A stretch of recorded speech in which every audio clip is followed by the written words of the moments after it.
ក្រុមប្រាំងខែ200ហា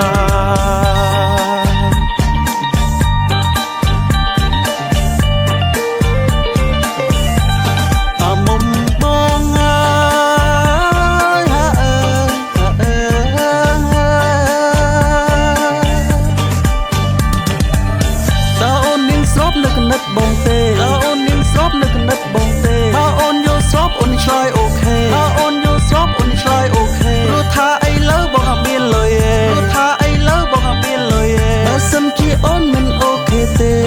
បងដេកសេតថា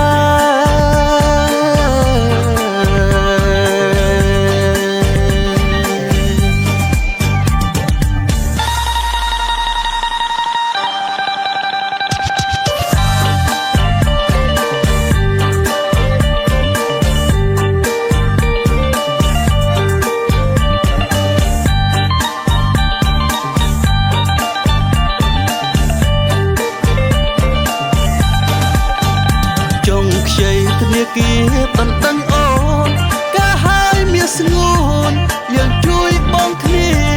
ចូលតន្ទឹងអូនឲ្យតន់វេលាព្រោះខ្លាចពុំងារម៉ែលេចឲ្យនាងផ្សេ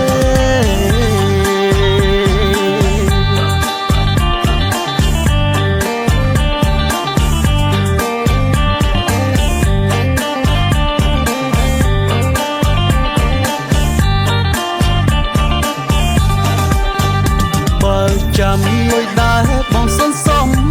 មុំអើយស្រីមុំមិនដឹងថ្ងៃណាគ្រប់សន្សំទាំងថ្ងៃសន្សំទាំងយប់មិនដឹងពេលណាគ្រប់ប្រាំងខែ200ហា